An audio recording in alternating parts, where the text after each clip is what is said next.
বিসমিল্লাহির রহমানির রহিম। আসসালামু আলাইকুম। শুভ অপরাহ্ন। প্রিয় বিনিয়োগকারী ভাই বোনেরা, আশা করি সকলেই ভালো আছেন। আজকে শনিবার ৩১শে জানুয়ারি। আমরা আপনাদের সাথে আপনাদের যেই স্টকগুলো নিয়ে আজকে আলোচনার কথা ছিল সেই স্টকগুলো নিয়ে সংক্ষিপ্ত পরিসরে আলোচনা করব। আশা করি আপনারা সকলেই শুরু থেকে শেষ পর্যন্ত আপনারা আমাদের আলোচনাটি শুনবেন। এছাড়াও সবার প্রতি বিনীত অনুরোধ থাকবে, যারা আমার চ্যানেলটি এখন পর্যন্ত সাবস্ক্রাইব করেননি অবশ্যই দয়া করে আমাদের চ্যানেলটি সাবস্ক্রাইব করবেন, এবং আপনাদের যদি কোনো স্টক সম্পর্কে জিজ্ঞাসা থাকে সেটি অবশ্যই আমাদেরকে কমেন্ট সেকশনে লিখে জানালে আমরা অবশ্যই পরবর্তীতে আলোচনা করব। প্রথমেই আপনারা স্ক্রিনে দেখতে পাচ্ছেন আমরা যে স্টকটি নিয়ে কথা বলবো সেটি হচ্ছে নাভানা ফার্মা। নাভানা ফার্মার একটা আলোচনা দেওয়া ছিল 53 টাকা 40 পয়সা। এই জায়গাতে একটা নাভানা ফার্মার আলোচনা আপনাদের সাথে আমরা পূর্বে আলোচনা করেছিলাম। তো নাভানা ফার্মা আপনি দেখতে পাচ্ছেন যে পরপর 3 দিন প্রায় সেম ভলিউমে প্রাইস অ্যাকশন করে যাচ্ছে, এবং এই জায়গাতে নাভানা ফার্মার যেই বিষয়টি সব থেকে বিনিয়োগকারীদের আকৃষ্ট করছে সেটা হচ্ছে তার কোয়ার্টার ইপিএস। সেই জায়গাতে আলহামদুলিল্লাহ নাভানা ফার্মা অসম্ভব ভালো একটা ইপিএস দিতে সক্ষম হয়েছে, এবং তার যদি হিস্ট্রি আমরা দেখি যে ডিভিডেন্ড সংক্রান্ত সেটিও ভালো। নাভানা ফার্মার অনেক পূর্বের ইতিহাস অনেক ভালো, প্রাইস অ্যাকশন ছিল 100 টাকার উপরে ছিল। যেই জায়গাগুলো আমরা প্রথম দিকে যখন বাজারে আসে সেই সময়টা কিন্তু বিনিয়োগে ছিলাম। তো পরবর্তীতে স্টকটি 52 সপ্তাহে লো ক্রিয়েট করে, তারপরেও কিন্তু সেই বাজারে একটা হাই ক্রিয়েট করেছিল 64 টাকা। পরে সেই জায়গা থেকে 65 টাকার মতো এই জায়গা থেকে আবারও সে কারেকশনে এসে এই 53 থেকে 48 এই লেভেলটা ক্রিয়েট করছিল, এবং বিনিয়োগকারীদের 2-3 টাকার একটা ছোট প্রফিট টেকিং এর মধ্য দিয়েই সন্তুষ্ট থাকতে হয়েছে। তো এখন নাভানা ফার্মা নিয়ে আমি যদি বলি যে নাভানা ফার্মার যে ভলিউম গত দিনে যে ভলিউমটি করেছে সেইখানে বায়ার এবং সেলারদের খুব ভালো অংশগ্রহণ ছিল, এবং 5.5 লক্ষ এবং 5.5 লক্ষ 6 লক্ষর বিপরীতে 7 লক্ষর মতো বাই হয়েছে স্টকটি সেলের বিপরীতে। আমি আপনাদেরকে বলতে পারি যে এই স্টকটি আগামী দিনে এই জায়গাতে একটা ক্লোজ করবে, অর্থাৎ 59 টাকার উপরে একটা ক্লোজ, এবং সেই জায়গাতে যদি স্টকটি ক্লোজ করতে পারে নাভানা ফার্মার গন্তব্যটা কিন্তু আরো বেড়ে যাবে, এবং সেইখান থেকে এই স্টকটি 61 টাকা এই লেভেলে প্রাথমিক একটা সেকেন্ড চান্সে বিনিয়োগকারীদের প্রফিট টেকিং এর সুযোগ করে দেবে, যারা বেসিক্যালি 52 থেকে 53 এই রেঞ্জে যারা এন্ট্রি নিয়েছিলেন। তো এখন যদি বলি যে স্টকটি সার্বিক অবস্থাটা RSI 75 এ অবস্থান করছে। এই মুহূর্তে আগামীকালকে যদি কেউ এন্ট্রি নিতে চান সেই ক্ষেত্রে আসলে আপনার অপরচুনিটিটা খুবই কম, কারণ RSI অনেক বেশি বেড়ে গিয়েছে। তো এই 80 এই লেভেলে যদি আমরা RSI-টাকে ধরি তাহলে ম্যাচিউর ডেটে আপনার সেল প্রেশার আপনাকে ফেস করতে হবে, এবং আপনি সেক্ষেত্রে ডাউনে এসে আবারও আপনার অপেক্ষার সময়টা ত্বরান্বিত করবে। তো আমি বলবো যে যারা প্রফিটে থাকবেন শুধু তারাই প্রফিটটা নেওয়ার চেষ্টা করবেন। যাদের 56 বা 55-20 এই লেভেলে এন্ট্রি ছিল তারা 61 এই জায়গাতে একটা প্রফিট টেকিং এর সুযোগ পেয়ে যাবেন। আশা করি নাভানা ফার্মা আপনাদের সেই সুযোগটি দিয়ে দেবে। আর ডাউন ট্রেন্ডের ব্যাপার যদি আমরা একটু চিন্তা করি সেই জায়গাতে 55 টাকা 90 পয়সা এই লেভেলে বা 56 টাকা যদি এক্সাক্ট ফিগার ধরি এই জায়গাতে ভালো একটা সুযোগ আছে স্টকটির ডাউন ট্রেন্ডে আসার। প্রগতি ইন্স্যুরেন্স নিয়ে একটু কথা বলতে চাই। প্রগতি ইন্স্যুরেন্স নিয়ে আমরা এর আগেও আপনাদের সাথে কথা বলেছিলাম, city general insurance, central insurance. আমরা ইন্স্যুরেন্স সেক্টরের যে স্টকগুলো নিয়ে আপনাদের সাথে পূর্বে আলোচনা করছি, আলহামদুলিল্লাহ আমাদের স্টকগুলো খুব ভালো পারফর্ম করেছে। সেই জায়গাতে প্রগতি ইন্স্যুরেন্সেরটা একটু ডাউন ট্রেন্ডে এসেছে, তবে এই জায়গাতে যে 3 সাইডে ডাউন ট্রেন্ড ক্রিয়েট করেছে সেই জায়গায় আমরা সাপোর্ট হিসাবেই ধরে নিয়েছি, এবং এই প্রগতি ইন্স্যুরেন্সের ব্যাপারে আপনারা জানেন যে 82 আমার যদি পূর্বের ইনা ভুল না হয়, এবং 87 যেটি তার ইয়ারলি হাই রয়েছে সেই জায়গাটাতে এই জায়গাটাতে আপনারা দেখতে পাচ্ছেন। তারপরে কিন্তু স্টকটি এই লেভেলে এসেছিল এবং পরবর্তীতে আবারও হাই করে ডাউনে এসেছে। পরে কিন্তু সে আর সেভাবে ডাউন ট্রেন্ড ক্রিয়েট করেনি, অর্থাৎ আপস অ্যান্ড ডাউনসের মধ্যে দিয়ে ছোট ছোট কানেকশন দিয়ে কিন্তু উঠেছে। এই জায়গাটাতে আমি বলবো যে প্রগতি ইন্স্যুরেন্সের 77 থেকে 82 এই লেভেলটা ক্রস করার একটা ভালো চান্স রয়েছে, এবং এই চান্সটা যদি আপনারা প্রফিট টেকিং হিসেবে কেউ এন্ট্রি জোন হিসেবে যদি প্রফিট টেকিং নিতে চান, তাহলে অবশ্যই আপনাদের এই জায়গাতে একটা ভালো সুযোগ রয়েছে। তবে সাপোর্ট যদি সে ভেঙে ফেলে, তাহলে কিন্তু 76 টাকা 60 পয়সা এই লেভেলে বা 76 টাকা 30 পয়সা এই লেভেলে আসার একটা চান্স থাকবে প্রগতি ইন্স্যুরেন্সের।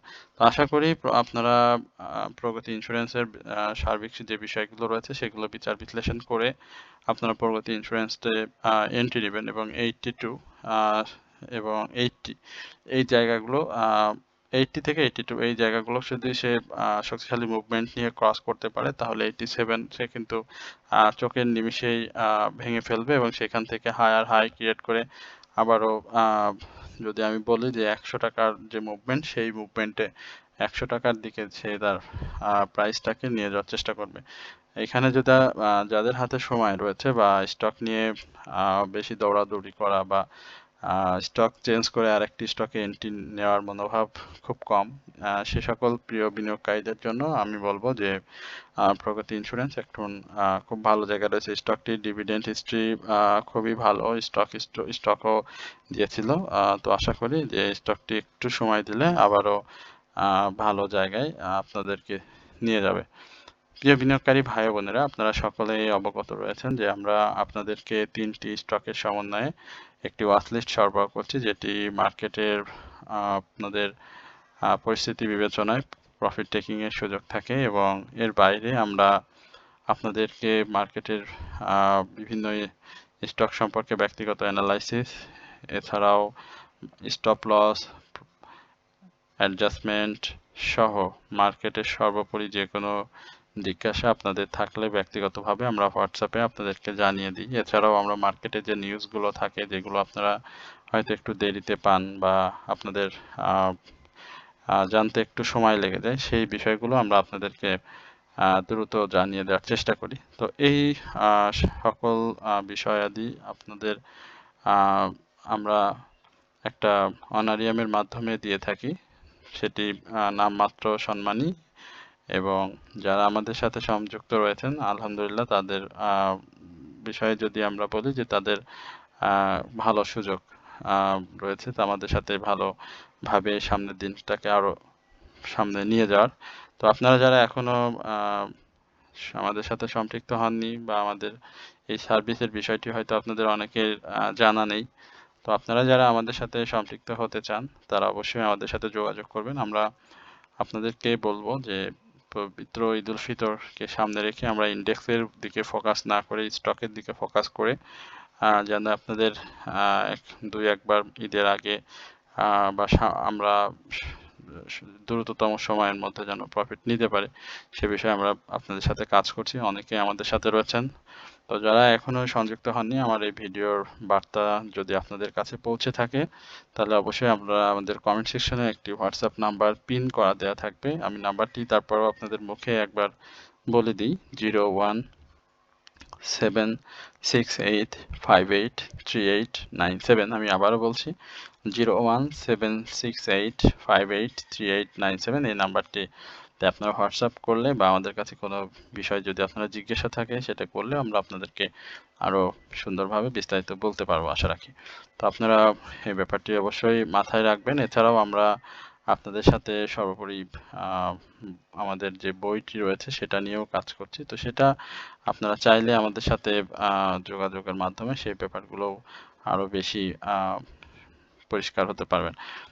এই জায়গাতে আমরা সমতা লেদার নিয়ে একটু কথা বলবো। সমতা লেদারের ব্যাপারটা আমার কাছে ভালো লাগছে এই কারণে যে সে গত দিনের যে ডাউন থেকে এসে যেভাবে করেছে, শেয়ার বাই করেছে, এবং সেই জায়গাটাতে আপনারা দেখতে পাচ্ছেন যে এই জায়গাতে আমরা তার হাই দেখেছিলাম 93 এবং লো দেখেছিলাম 96, এবং সব থেকে মজার বিষয় হচ্ছে সে যখন 96 থেকে 93-তে এসে 93 হ্যাঁ 93-তে এসে যখন সে স্টক নেয়, অর্থাৎ হঠাৎ করেই সে পজিটিভ করে ফেলে, তখন কিন্তু আমার কাছে মনে হয়েছে, এবং এখনো বলছি দেখেন, এবং সেই ভলিউমটাও আপনারা একটু দেখতে পাচ্ছেন, সেই জায়গাতে আমার কাছে মনে হয়েছে আমি প্রগতি এই সমতা নিয়ে আপনার সাথে বারবারই আলোচনায় থাকি। তো এই জায়গাটাতে মনে হয়েছে যে স্টকটি এইবারে যে মুভমেন্টটা সামনে আমরা দেখব, সেই জায়গায় 93 বা 94 যে ব্যারিয়ারটি রয়েছে সেটা কিন্তু ব্রেক করবে। তো যারা স্টকটিতে রয়েছেন ম্যাক্সিমামই 87-এ, আমি পরিষ্কার করে বললাম যে 87 থেকে 89-এ একটা অংশ রয়েছে এবং 94-এ একটা অংশ রয়েছে যারা এখনো বের হতে পারেনি। তো সেই জায়গাটা হয়তো খুব শীঘ্রই আমরা দেখতে পাবো যে সমতা লেদার এই 94 বা 93.60 এই ব্যারিয়ারটাকে সে ব্রেক করবে, এবং এই ব্রেকটা করার পরেই আমরা এই শেয়ারটিকে আরো শক্তিশালী মুভমেন্ট নিয়ে সামনে দেখতে পাবো।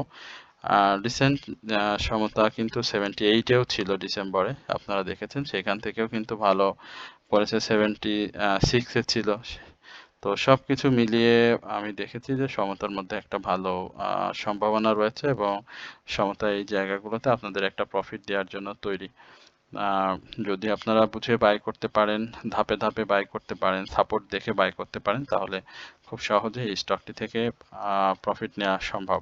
তো আশা করি আপনারা এই মুহূর্তে স্টকটি সেল সিগন্যাল রয়েছে, সেই সেল সিগন্যালের ব্যাপারগুলো বুঝে বুঝে ধাপে ধাপে যদি বাই করতে পারেন, তাহলে খুব নিকটতম সময়ে স্টকগুলো নিয়ে স্টকটি থেকে প্রফিট নিতে পারবেন। আমরা গতদিন বিএসসি নিয়ে আপনাদের সাথে কথা বলেছিলাম, মনে আছে, বৃহস্পতিবার রাত্রে। আমরা আজকে কথা বলবো বিএসসি পিএলসি নিয়ে। আমাদের এটিও আপনাদের সাথে নিয়মিত একটা আলোচনার স্টক ছিল, বিএসসি পিএলসি। সেই জায়গাতে আমরা দেখতে চাই যে বিএসসি পিএলসি বর্তমান পরিস্থিতি কি। বাংলাদেশ সাবমেরিন কেবলস টেলিকমিউনিকেশনের এই ক্যাটাগরি একটি ভালো স্টক। ডিভিডেন্ড যেটি দিয়েছিল সেই জায়গাটাতে ভালো করেছে, এবং ইপিএস যেটা সেকেন্ড কোয়ার্টার সেটাও ভালো এসেছে। নেট অ্যাসেট ভ্যালু বলি বা আর্নিং পার শেয়ার, তার যে আয় সেটি অসাধারণ, এবং পাবলিক হোল্ডিং শেয়ার সংখ্যা খুবই কম। সেই জায়গাতে গভর্নমেন্টের প্রায় 14-15 কোটির মতো শেয়ার হোল্ডিংয়ে আছে, পাবলিকের কাছে কিছু শেয়ার রয়েছে, এবং ইনস্টিটিউট হোল্ডিং একটু বৃদ্ধি পেয়েছে। তো সব কিছু মিলিয়ে এই বাংলাদেশ সাবমেরিন কেবলসের একটা সাপোর্টের জায়গা তৈরি হয়েছে, এবং এই সাপোর্টের জায়গাটা আগামী দিনে যদি দেখেন, সে স্বাভাবিকভাবেই একটা ডাউন ট্রেন্ড তৈরি করে রয়েছে, এবং এই জায়গা থেকে স্বাভাবিক যদি সে সাপোর্টটা ধরতে পারে, অর্থাৎ সাপোর্টে এসে যদি ঘুরতে পারে 135 টাকা 50 পয়সা, এই লেভেলটা যদি সে ঘুরতে পারে, 30 পয়সা 50 পয়সা এই লেভেলটা টাচ করে যদি সে ঘুরে যেতে পারে, তাহলে এই স্টকটি রিসেন্টলি 140 উপরে স্বাভাবিক একটা ক্লোজ দেবে। আমার কথা আপনাদের বুঝতে অসুবিধা হচ্ছে কিনা আমি জানি না। 140 উপরে, অর্থাৎ 142 টাকা থেকে 141 টাকা 60 পয়সার এই লেভেলে একটা ক্লোজ দিবে, এবং এই ক্লোজটা দেওয়ার পরে যদি তার মুভমেন্ট ঠিক থাকে, তাহলে সে কিন্তু তার এই প্রাইস অ্যাকশনটাকে বাড়াতে থাকবে, এবং স্বাভাবিকভাবে যদি আমরা এই দিকটাতে একটু লক্ষ্য রাখি যে 146 এবং 152 এই জায়গাগুলোতে সে কিন্তু চলে যাবে, যেহেতু দীর্ঘদিন ধরেই সে কিন্তু একটা জিগজ্যাগ পদ্ধতিতে মানে প্রাইস আপস অ্যান্ড ডাউনস এর মধ্য দিয়ে যাচ্ছে। আপনি যদি এই জায়গাগুলো একটু খেয়াল করেন, ডাউনে এসে কিন্তু এই জায়গাটাতে কিন্তু সে ডাব্লু প্যাটার্নে ধরেছিল, এবং এই জায়গাতে এসে কিন্তু সে আবারও মুভমেন্ট করছে, এবং এই মুভমেন্টটা এবার একটু স্বাভাবিকের তুলনায় বেশি কনফিডেন্স নিয়ে এসে আগাচ্ছে যে প্রাইস অ্যাকশনটা করা। সুতরাং আপনারা বিএসসি পিএলসিটাতে যারা রয়েছেন তারা অবশ্যই এই স্টকটি নিয়ে চিন্তা করতে পারেন। আশা করি বিএসসি, পিএলসি, বিএসসি এই স্টকগুলো খুব ভালো করবে আগামী দিনগুলোতে। আমরা এশিয়াটিক ল্যাবরেটরি নিয়ে আবার একটু কথা বলতে চাই। এশিয়াটিক ল্যাবরেটরির ক্যান্ডেলের ব্যাপারটা স্বাভাবিকভাবেই একটু এসেছে, দুর্বল ক্যান্ডেল হয়ে গেছে এখানে, এবং একটা কারেকশনের পসিবিলিটিও এখানে দেখা দিয়েছে। তো 56-40 এই জায়গাগুলোতে হয়তো তার একটু কারেকশন থাকবে, প্রায় 10-12 টাকার মতো একটা গ্যাপ খুব নিকটতম সময় দিয়েছে, যেখানে আসলে বিনিয়োগকারী আমরা যারা ভালো মার্কেটে বিভিন্ন স্টকের পিছে ঘোরাঘুরি করছিলাম, ঠিক সেই সময়টাতে কিন্তু এশিয়াটিক ল্যাব চুপি চুপি কিন্তু ভালো প্রাইস অ্যাকশন করেছে। আমাদের সাথে যারা ছিলেন বা আমাদেরকে যারা অনুসরণ করেন বা অনারিয়াম সম্মানীর মাধ্যমে যারা মাসে 3টে স্টক আমাদের কাছ থেকে নিয়ে থাকেন, আমি বলবো যে তাদের ভালো লাগার জায়গাগুলো হচ্ছে এই আমাদের স্টকগুলো নিয়ে নিয়মিত আলোচনা এবং তাদেরকে ধরিয়ে দেয়া। আমি এই জন্য আপনাদেরকে বারবার বলি যে কিছুদিন আমরা মার্কেট ভালো পেলাম, জানুয়ারির বেশ কিছুটা সময় আমরা মার্কেটকে ভালো পেয়েছি। ইন্স্যুরেন্সের মুভমেন্ট ছিল, ব্যাংকের মুভমেন্ট ছিল, লো পেইডের মুভমেন্ট ছিল, ফার্মার কিছু মুভমেন্ট ছিল, ইঞ্জিনিয়ারিং এর কিছু মুভমেন্ট ছিল। তো এই জায়গাগুলোতে আসলে স্টক যদি আপনি ধরতে না পারেন বা আপনি যদি বুঝতে না পারেন, সেক্ষেত্রে আপনার মেন্টরের কোনো বিকল্প নেই। আপনি যদি একজনের যারা জানে বা যারা একটু মার্কেটে সবসময় সময়টা দিতে পারে, তাদের সাথে যদি একটু সখ্যতা করতে না পারেন, তাহলে আপনার প্রফিটের জায়গাটা একটু স্লো হয়ে যাবে এবং প্রফিট করাটা খুব কঠিন হয়ে যায়। তো সেই জায়গাতে আমরা আপনাদের সাথে এই বিষয়গুলো নিয়ে খুব পুঙ্খানুপুঙ্খভাবে কাজ করছি, যে আপনারা অনেকেই আমাদের সাথে রয়েছেন। এশিয়াটিক নিয়ে বলছিলাম যে এশিয়াটিকের ব্যাপারটাও কিন্তু সেরকম। আমরা এশিয়াটিকে দেখেছি অনেকেই ভয়ে ছেড়ে দিয়েছেন, কেউ 4 টাকা 5 টাকার গ্যাপে ছেড়ে দিয়েছেন, কেউ 3 টাকার গ্যাপে ছেড়েছেন, বড় বড় ভলিউমে অর্থাৎ ম্যাচিউর ডেটেও অনেকে ছেড়েছেন। তো সেইখান থেকেও কিন্তু এশিয়াটিক ল্যাব ভালো করেছে, প্রফিটের সুযোগ দিয়েছে। আমরা এই জায়গাতে 61-এ স্টকটি 61 থেকে 62 এই লেভেলে দেখবো, বাট আগামী দিনে একটা কারেকশন, যেটি বলছিলাম আপনাদের, সেই কারেকশনটা অবশ্যই দেখবো। কারেকশনটা শেষ করলে 56 টাকা 50 পয়সা দেন 57 টাকা এই লেভেলে একটা কারেকশন থাকবে। তবে হিস্টোগ্রামে বারগুলো ধূসর হয়ে গেছে, ভলিউমটাও কমে গেছে। এই জায়গাগুলোতেও আপনাদেরকে একটু লক্ষ্য রাখতে হবে। যদি ডাউনে ভলিউম কম করে যদি ডাউনে চলে আসে, সেক্ষেত্রে কিন্তু আবার আপনাদেরকে নতুন করে চিন্তা করতে হবে যে আসলে স্টকটি থাকা যায় কিনা। এই ব্যাপারটাও আপনাদেরকে বুঝে বুঝে তারপরে আপনাদেরকে এন্ট্রি নিতে হবে। এরপরে আমরা এশিয়া প্যাসিফিক জেনারেল ইন্স্যুরেন্স, এটা নিয়ে একটু কথা বলতে চাই। এশিয়া প্যাসিফিক জেনারেল ইন্স্যুরেন্সের মধ্যেও একটা দেখেন কত সুন্দরভাবে চলে যায়, প্রাইস অ্যাকশন হয়ে যায়, কিন্তু আপনারা বুঝতেই পারেন না। এশিয়া প্যাসিফিক ইন্স্যুরেন্স কিন্তু 29 এই লেভেলে ছিল একটা সময়, 30 30 থেকে প্রায় 33 এই লেভেলে একটা প্রাইস অ্যাকশন করে আবারও 28 29 এই লেভেলে এসে 43-তে চলে আসে এবং আবারও একটা কারেকশন দিয়েছে, কারেকশন জোন তৈরি হয়েছে। তো এই কারেকশন জোনটা 44 মুভমেন্টের হাই যেটি ছিল কারেকশনের আগে, সেই জায়গা থেকে এখন পর্যন্ত আমি মনে করি যে 39 এই লেভেলে আমরা একটু লাইফ সার্কেলটা দেখে আসি। এই জায়গাগুলোতে যেটি বলছিলাম 39 একটা সাপোর্ট রয়েছে এবং এই জায়গাতেও একটা সাপোর্ট রয়েছে। তো আশা করি এই সাপোর্টটা হয়তো ইন্স্যুরেন্স মুভমেন্ট যদি না থাকে তাহলে একটু কারেকশনটা একটু বড় করবে এবং 39 থেকে 40 এই লেভেলের একটা কারেকশন সে করবে এবং এই কারেকশনটা শেষ করে আবারও সে মুভমেন্টে ফিরবে। তবে যার হাতে যে ইন্স্যুরেন্স সেক্টরে যে স্টকগুলো রয়েছে, আপনারা একটু সময় দিয়ে স্টকগুলোতে থাকবেন। আশা করি আপনাদের একটা ভালো প্রফিটের সুযোগ স্টকগুলো থেকে চলে আসবে। আমাদের আলোচনায় দীর্ঘ হয়ে যাচ্ছে, তারপরেও আপনাদেরকে আরেকটু আহ, দ্রুত শেষ করার চেষ্টা করছি। হ্যাঁ, পূবালী ব্যাংক নিয়ে আমরা নিয়মিতভাবে দেখেন স্টকগুলো তো খুঁজে খুঁজে বের করতে হয়। হ্যাঁ, 28 বা 29 থেকে 40 এই জায়গাগুলোতে একটু কারেকশন থাকবে পূবালী ব্যাংকের, বাট ভলিউম ভালো আছে, খুব বেশি কারেকশন হয়তো থাকবে না। ব্যাংকিং সেক্টরে যে মুভমেন্ট রয়েছে সেই জায়গাতে পূবালী ব্যাংক যারা ছিলেন তারা মানে চুপিসারে ব্যাংক অনেকেই পছন্দ করেন না, যার কারণে আসলে ব্যাংকটা নিয়ে খুব বেশি অনেকের মাথা হয় না, মানে ঘামায় না। তো এই জায়গাতে আমরা 36 বা 37 এক্সাক্ট যদি বলি 37-এ আমরা একটা হয়তো কারেকশন ডাউন ট্রেন্ড এই স্টকটিতে দেখতে পাবো। তবে স্টকটি সারা বছরই আমরা গ্রিন দেখেছি, 10 পয়সা, 20 পয়সা, 40 পয়সা করে মুভমেন্ট করে প্রাইস অ্যাকশন করেছে এবং বিনিয়োগকারীদের স্টকের পাশাপাশি ক্যাশও দিয়েছে।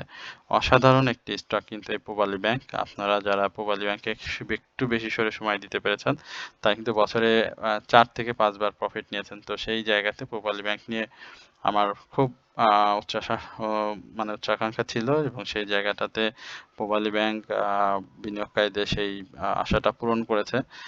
কারণ আমি দেখেছি যে 27 থেকে 30 এই লেভেলটা খুব চমৎকার একটা পারফর্মিং প্লেস ছিল এই পূবালী ব্যাংকে। আশা করি পূবালী ব্যাংক আপনাদেরকে আরো ভালো প্রফিটের সুযোগ করে দিবে। আমরা ব্র্যাক ব্যাংক নিয়েও একটু বলতে চাই, ব্র্যাক ব্যাংকটা নিয়ে একটু কথা বলি। ব্র্যাক ব্যাংক দেখেন, ব্র্যাক ব্যাংকটাও খুব সেম একইভাবে যাচ্ছে। ব্র্যাক ব্যাংক নিয়ে আমাদের নিয়মিত আলোচনা ছিল, সেই জায়গাতে আমরা যে 10টি ব্যাংক নিয়ে কথা বলি সেই ব্যাংকেরই একটি ব্যাংক হচ্ছে পূবালী ব্যাংক। তো এটিও 12.5% ক্যাশ, 12.5% স্টক দিয়েছিল। এই জায়গাতে ডাউন ট্রেন্ড আমাদের একদম ইসলামী ব্যাংকটাও যেভাবে করছে এবং আহ, এই ব্র্যাক ব্যাংক ঠিক সেম একই জায়গায় আসলে আমার এটা মিলে গেছে, বা কিভাবে হয় আমি জানি না, আসলে অ্যানালাইসিস করতে করতে হয়তো একটা অভিজ্ঞতা হয়তো হয়েছে, না হলে যে ধরনের থিঙ্কিং করি সেটা অনেক ক্ষেত্রে হয়ে যায়। তো এই জায়গা থেকে কিন্তু স্বাভাবিকভাবে যদি আমি এই সেপ্টেম্বরের হাইটাকে ধরি তাহলে 75 টাকা 50 পয়সা, তো তার স্বাভাবিক একটা মুভমেন্ট আসে। তো তার আগেও তার কিছু এই যেহেতু এখানে তার আরএসআইটা একটু বেড়ে গিয়েছে, তো সেই জায়গাটাতে তো কারেকশনটা স্বাভাবিকভাবেই হতে পারে বা হওয়া উচিত। তো সেই জায়গাতে আমি বলবো যে আহ, একটু কারেকশন মোডে আসার সম্ভাবনা রয়েছে। ব্যাংকিং সেক্টর যদি আগামী দিনে তার আগামীকালকে যদি সেই রোলটা প্লে করতে না পারে, সেই জায়গাতে একটা ডাউন ট্রেন্ড থাকবে এবং সেই ডাউন ট্রেন্ডটা 73 টাকা 40 পয়সা এই লেভেলে হবে। আশা করি ব্র্যাক ব্যাংক বিনিয়োগকারীদের প্রত্যাশার সম্পূর্ণটুকু পুরোপুরিভাবে পূরণ করতে পারবে। এরপরে আমরা সোনালী পেপার নিয়ে একটু কথা বলতে চাই। সোনালী পেপারের কি অবস্থা দেখে আসি।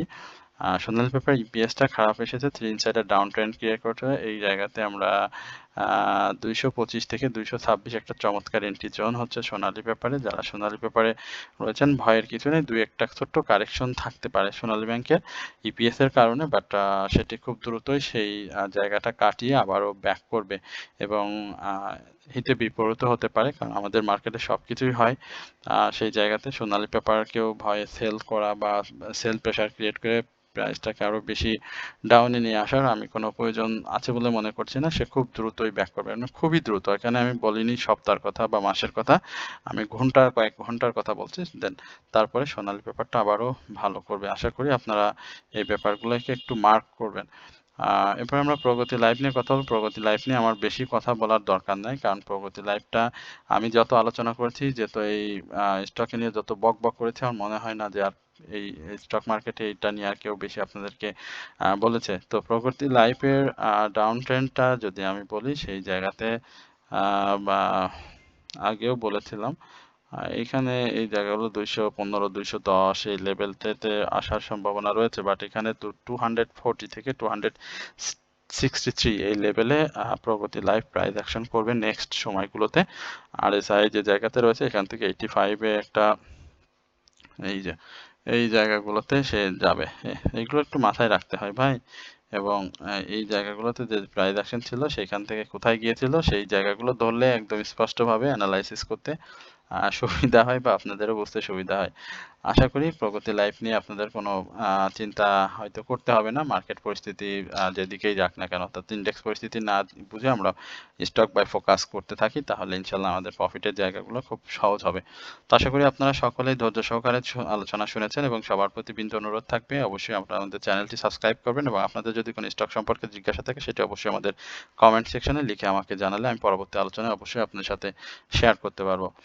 এবং একই সঙ্গে যারা আমাদের সাথে অনারিয়ামের সম্মানীর মাধ্যমে আমাদের সাথে সংযুক্ত হতে চান, তারা অবশ্যই আমাদের কমেন্ট সেকশনে যে নাম্বার দেওয়া আছে সেখান থেকে নাম্বার নিয়ে আপনারা আমাদের সাথে যোগাযোগ করলে আমরা সামান্য অনারিয়ামের মাধ্যমে, যেটি আপনাদের নাম মাত্র নিয়ে থাকি, সেটার মাধ্যমে আমাদের কাছ থেকে সমস্ত সুবিধাগুলো, portfolio management, buy sell, adjustment, stop loss, মার্কেটের পূর্বাভাস, ফেক আপট্রেন্ড থেকে বাই থেকে বিরত রাখা, এই ধরনের সুবিধা আপনারা আমাদের কাছ থেকে অবশ্যই পেতে পারেন। তো আশা করি আপনারা এই সুবিধাগুলো আমাদের কাছ থেকে নেবেন এবং আপনারা আপনাদের সেই জায়গা থেকে যোগাযোগের জন্য আমি আপনাদেরকে বলবো। তো আশা রাখি আপনারা অবশ্যই আমাদের সাথে যোগাযোগ করবেন। তো সকলে ভালো থাকবেন, সুস্থ থাকবেন, এই প্রত্যাশায় আলোচনা এখানে শেষ করছি। আসসালামু আলাইকুম ওয়া রাহমাতুল্লাহি ওয়া বারাকাতুহু।